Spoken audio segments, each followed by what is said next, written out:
কি সুন্দর হাঁস ঘুরে বেড়াচ্ছে। আজ না হলে কালই হাঁসটার পালক বিক্রি করে মোটা টাকা পাবো। টাকার প্রতি আমার আবার বড্ড লোভ। দেখি এটাকে তীর ছুঁড়ে দেখি শিকার করা যায় কিনা।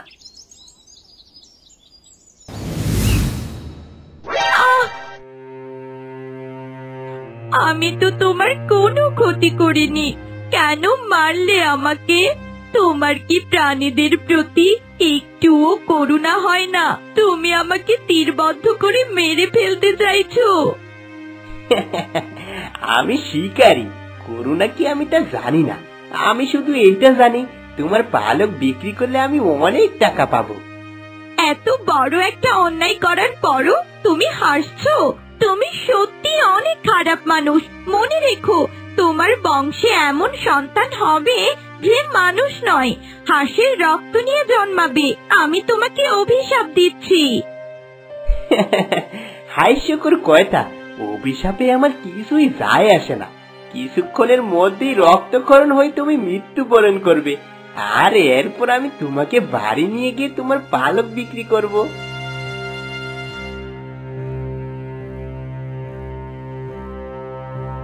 না না, এই হাঁসের অভিশাপে আমি সত্যি ভয় পাচ্ছি।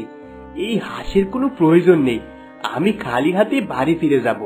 হাঁসটা এখানে ফেলে রাখলে দুর্গন্ধ ছড়াবে। এক কাজ করি, এই হাঁসটা আমি মাটিতে পুঁতে দেই।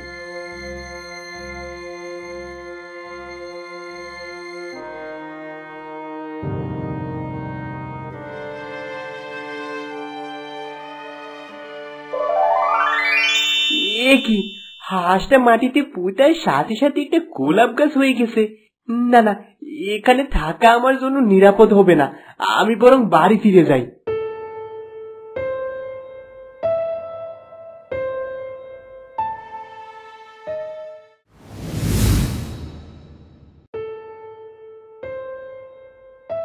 স্বামী, তোমার মুখ এমন মলিন কেন? কি হয়েছে? যখনই তোমাকে দেখি সারাক্ষণ শুধু মুখ ভোঁতা করে রাখো। কি হয়েছে বলবে তো? জানি না গো, সেই হাঁসের কথা আজও কানে বাজে। আমি মা হতে চলেছি, আর এখন তুমি এসব বাজে বাজে কথা বলা শুরু করেছো। যদি আমার পেট থেকে একটা হাঁসের মতো বাচ্চা বের হয়? হাঁসের অভিশাপ? না না, এমন হবে না। একদম এসব বাজে কথা মুখেও আনবে না। আমাদের ঘরে একেবারে সুন্দর সবল বাচ্চা জন্ম নেবে, যে তোমাকে আর আমাকে খুব ভালোবাসবে। এখন শুয়ে পড়ো, অনেক রাত হয়ে গেছে। আমার আবার বেশি রাত জাগলে শরীর খারাপ করে।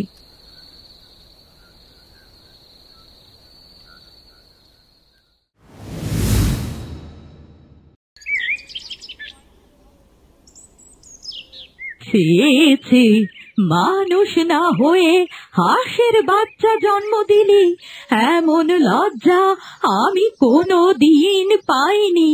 তোর জন্য সমাজে আমি মুখ দেখাতে পারি না। মা, আমি তো কিছুই করিনি। এটা কেমন করে হলো আমি তা জানি না।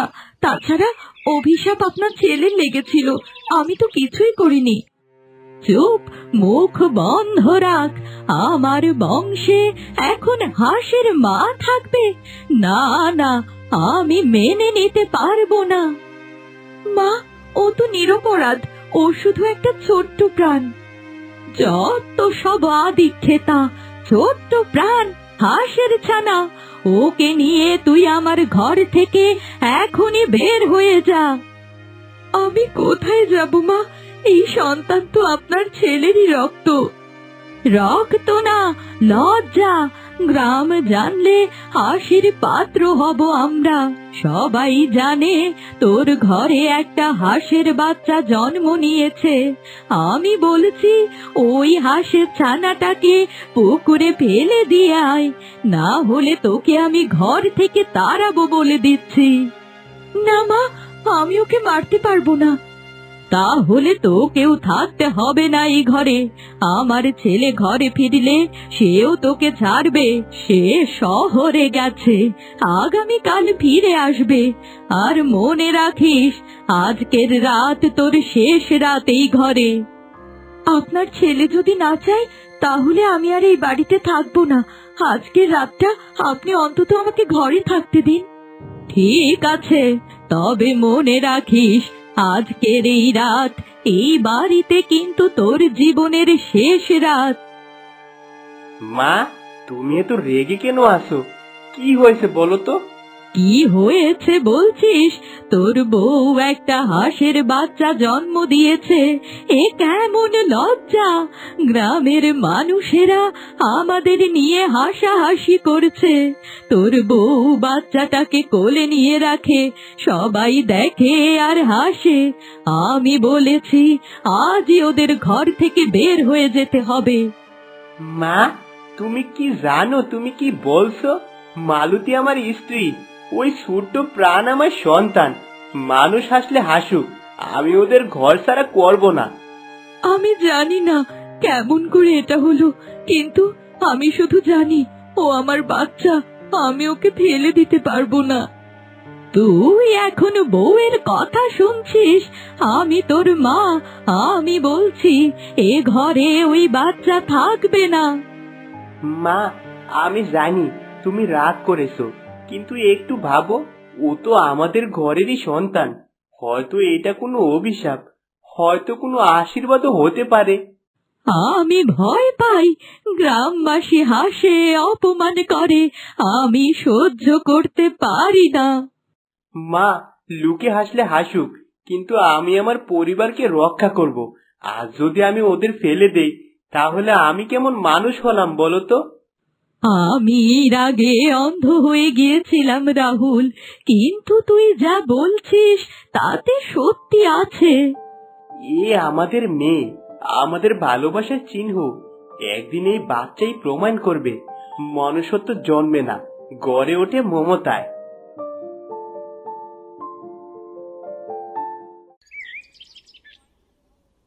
হে বিধাতা, তুমি আমাকে কেন হাঁস বানিয়ে পাঠিয়েছো? ছোট্ট ছোট্ট বাচ্চারা কত সুন্দর করে খেলাধুলা করছে, আর আমি সারা দিন একা একাই বসে থাকি। গ্রামের কোনো মানুষ আমাকে পছন্দ করে না।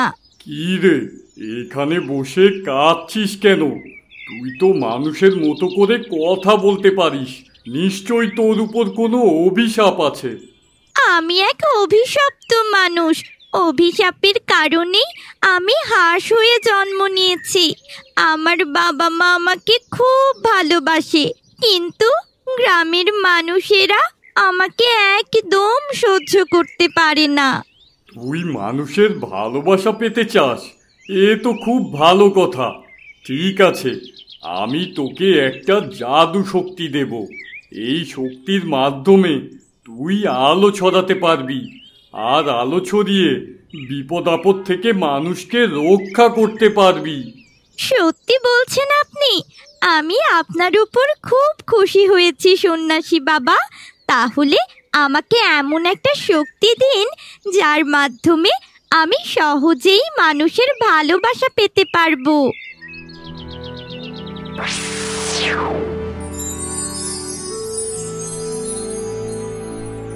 শোন, এবার কিন্তু তুই আর কোনো সাধারণ হাঁস না, তুই একটা জাদুর হাঁস।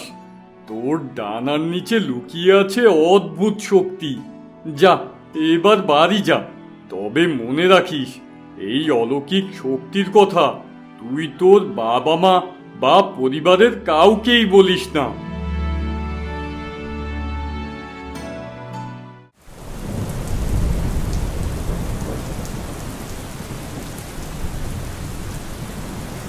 এ কি হয়ে গেল?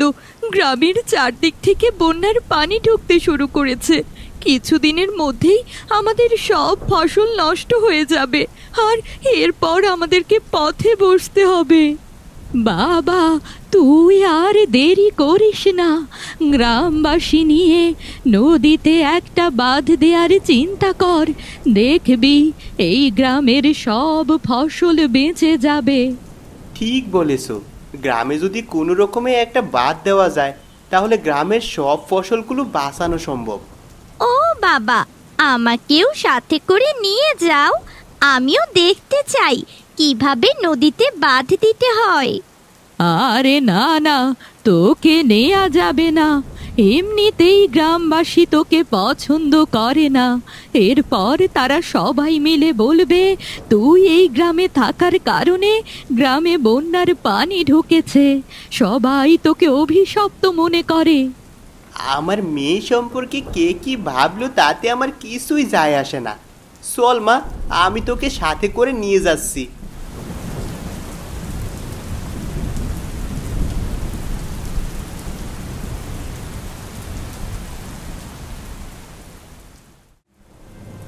কি রে, তোকে তো আগেই বলেছিলাম এই অভিশপ্ত হাঁসটাকে গ্রাম থেকে বের করার ব্যবস্থা কর।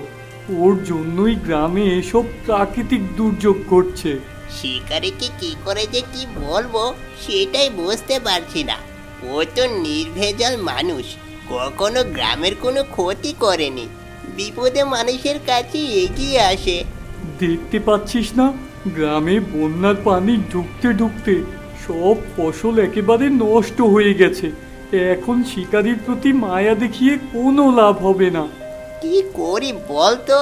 এক কাজ করি, চল মোড়লের কাছে গিয়ে ব্যাপারটা জানিয়ে আসি। আমার মনে হয় ওই অভিশপ্ত হাঁসটাকে গ্রাম থেকে বের করে দিতে হবে, তা না হলে গ্রামের এরকম ক্ষতি হতেই থাকবে।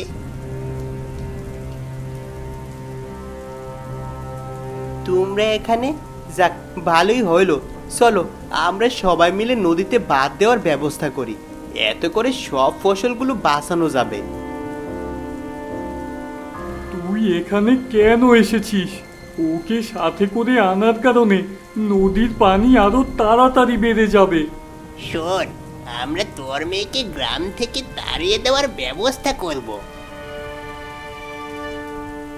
দয়া করে আমাকে গ্রাম থেকে তাড়িয়ে দিও না, দাঁড়াও, আমি তোমাদেরকে নদীতে বাঁধ দেওয়ার ব্যবস্থা করছি। তুই তো একটা হাঁসের ছানা, তুই কি করে নদীতে বাঁধ দিবি? না না, এসবের মধ্যে তোকে একদম জড়াতে হবে না। না বাবা, তুমি কোনো চিন্তা করো না, আমি আমার শক্তির মাধ্যমে এখানে নদীতে বাঁধ দিতে পারবো।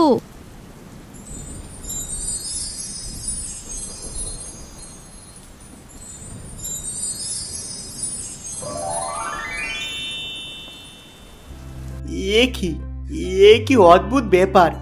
না না, আমি তো আমার নিজের চোখকে বিশ্বাস করতে পারছি না। তোর মেয়েকে আমরা এতদিন অশুভ শক্তি ভেবেছি। না না, ও কোনো অশুভ শক্তি নয়। ওর জন্যই আমরা আজ বন্যার হাত থেকে রক্ষা পেলাম।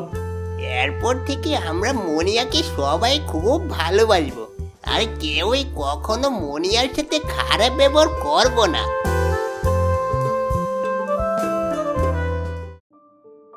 ভালোই হলো, শেষ পর্যন্ত আমার মেয়েটা এই গ্রামে থাকতে পারলো।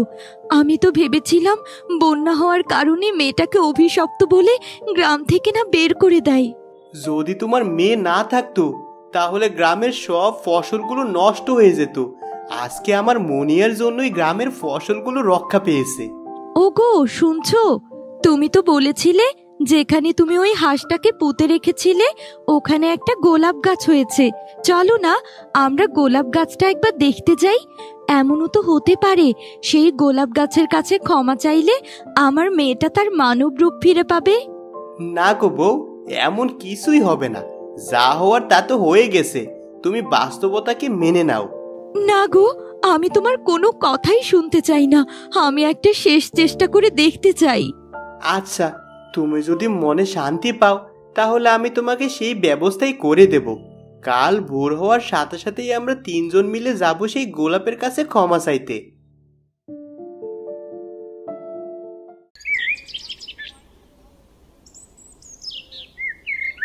এই সেই জায়গা যেখানে আমি এক নিরীহ হাঁসকে মেরেছিলাম।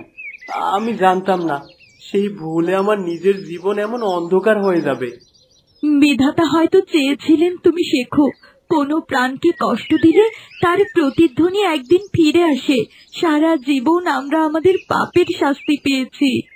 হে প্রকৃতি, হে গোলাপ গাছ, আমি তোমার কাছে ক্ষমা চাই। আমি অজ্ঞ ছিলাম। সেই হাঁস যদি শুনতে পায়, জানো আমি তার কাছে হাত জোড় করে ক্ষমা চাইছি। যে অভিশাপ আমার কোলের সন্তানকে হাস করে দিয়েছিল, হে ঈশ্বর, যদি আমাদের ভালোবাসা সত্যি হয় তাহলে আজ ওকে তার রূপ ফিরিয়ে দাও।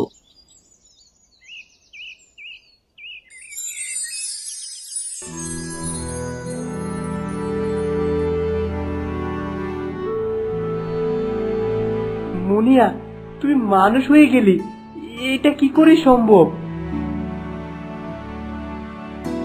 বাবা, তোমার অনুতাপ আর মায়ের ভালোবাসাই আমাকে মুক্তি দিয়েছে। আমি হাঁস ছিলাম না, আমি ছিলাম তোমাদের পরীক্ষার রূপ। নাও বাবা মা, এবার হাঁসের সংসার শেষ হলো, আমাকে তোমরা জড়িয়ে ধরো।